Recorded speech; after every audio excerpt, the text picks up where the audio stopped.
Okay, I'm going to try and be quick and get this video done. How I do the fanning movement. So I've got a variety of tools here. I've got a variety of windows here, but I'm only going to focus on this window here. Fanning movement will be applied to this type of window and this type of window, but not this type of window.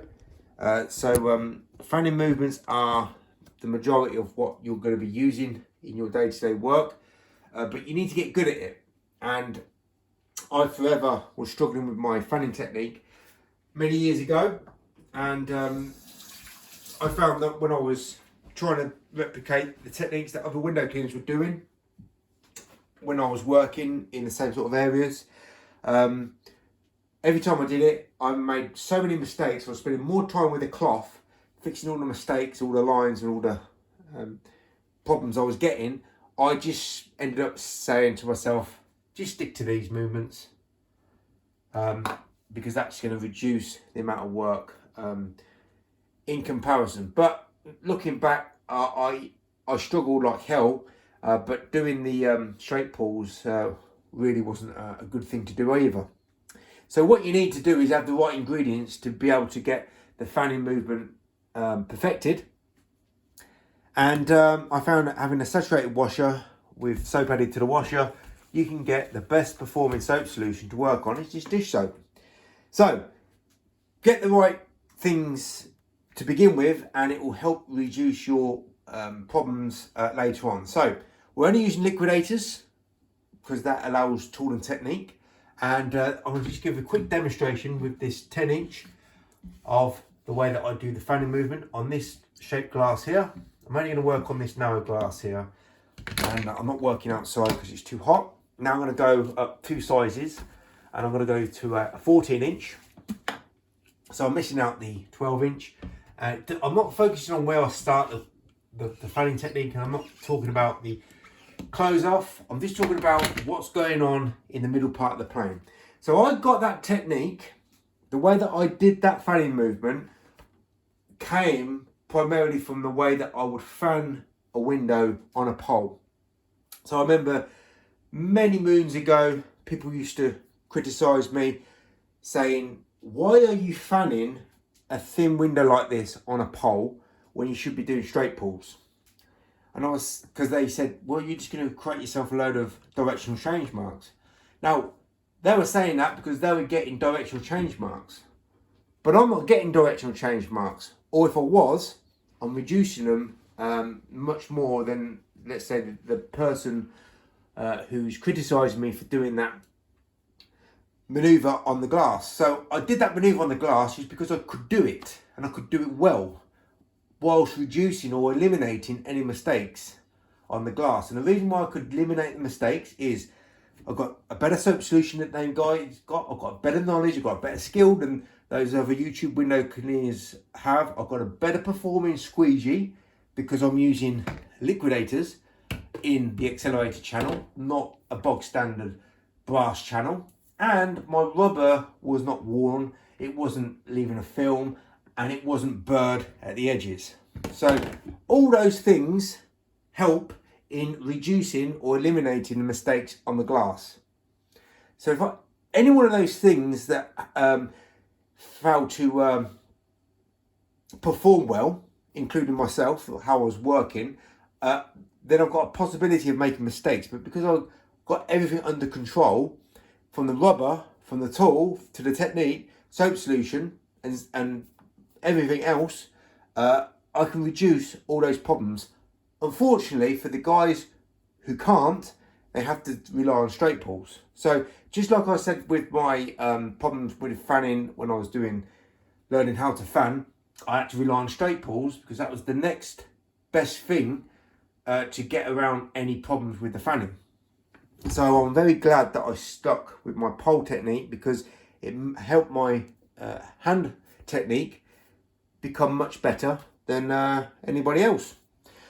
So what is the difference that I do, and also what am I focusing on? So as I said, right size tool for the right size pane of glass, right size tools for the right type of frame you're working on, right size tool for the right type of technique I'm going for, right size tool for the sort of atmosphere what I'm working in. If it's going to be really hot, then I'm going to scale down my size of squeegee.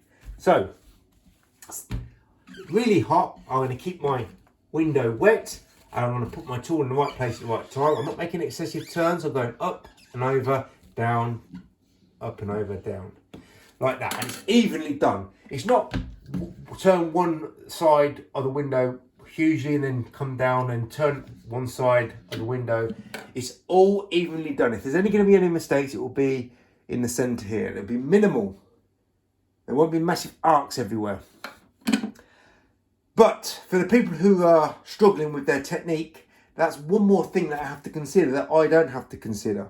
So what am I trying to say bluntly is, if you've got lots of things going against you, use a tool that can navigate in this pane of glass easier. You've got lots more maneuver, so you can, if you make a mistake, or let's make a mistake, I can go up and over, fix that, no problem. Tool and technique. Always think to yourself, I want to get that glass cleaned. Tool and technique. And you can get a better result with manoeuvring if you're using a smaller tool than if you're using a big tool. Now, I'm not really using anything other than standard handles here. They have been flattened out, but you know, if you want to improve your technique, you don't need to go for a fancy handle. You do need to get a liquidator channel, because that will help your technique become dialed in.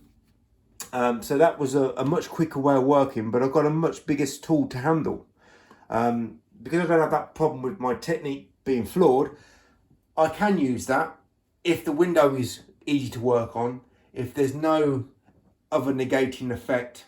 Otherwise, I'll scale back the size of my tool and let the tool and the technique do the work, and not run into mistake after mistake after mistake that will need rectifying with the cloth. So lots of factors to consider, and as I said, this is not a technique video. How I start, how I finish off, it's what I'm doing in the middle of the glass. And the technique that I'm doing is I'm not making massive moves, and it's all evenly done. So this side of the squeegee burrs up against this side of the squeegee on the window every single time, evenly done. I'm not massively excessively turning one side compared to the other. Everything's even. The rubber is being worn even. Everything is even Stevens. Now, I could use let's use a pivoting tool, because some people do use pivoting tools, and all the time I'll use a pivoting tool as and when I feel like I need to use it, or if the button on this handle is gone into a pivoting tool, it doesn't matter. I can still clean this window with exactly the same technique, down, up and over. No huge massive turns. Done like that. But I said, so what's the best tips that I can give you to get that technique like it is there, with no mistakes, no massive turns, down, up and over. Think of a rainbow shape. Think of a rainbow shape and think of down, up and over. Minimize your turns. So, saturated washer, soap added to the washer. Number one rule. Right type of size tool for either the right type of window, the atmosphere you're working in, the frame, the seal, and the technique that you're going for. Because if it's a nice easy window to work on, I wouldn't be bothering with a fanning technique. I'll be going for a minimum move. But much harder to do, and more chance of making mistakes. The last thing you've got to consider is how well can I control my tool, my technique, my maneuverability.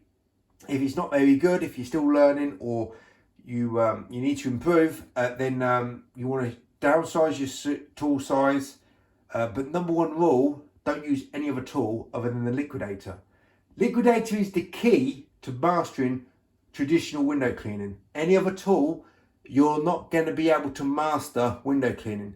And what do I mean by mastering window cleaning? It's tool and technique. End of story. The quickest, most efficient, most effective way of working. And I know other window cleaners who make tools just wish they were in the position that I'm in now, saying it's just tool and technique. It's this squeegee answers all the traditional window cleaning questions there is out there, because this is the #1 tool for window cleaning squeegees. Traditional, this is the #1. And if you're using the #1 squeegee for window cleaning, to the best of your ability, you're going to be a very high performing window cleaner. You can use a Sorbo, you can use an Unger, you can use a Wagtail, a Pulex, an Ettore, and I guarantee the way that you work is going to be longer, harder, slower. Your technique will be flawed, your solution will be flawed. Everything about the way that you work will be flawed. Why? Because the tool that you're using is full of flaws. You're never going to reach perfection with that tool, ever. You can modify that channel and you'll get better results, but it's never going to be perfection. Use a perfected tool, you get a perfected technique, it's end of story. So perfect your maneuverability, downsize your squeegees, perfect that down, up and over movement, and then focus on using bigger squeegees, cutting down that time even more, and you're just going to blow everybody away with the way that you work. Last but not least, I've got a few other questions that people have asked, and I'm quite busy at the moment with other things going on, so making squeegee related videos might have to go on the back burner. For it's not going to be as frequent at the moment, but I've got a few other questions that I need to answer. Just enjoy being the best you can be, and you can only be the best when you use the best. So never forget, this is the best performing squeegee. All you need to do is become the best performing window cleaner.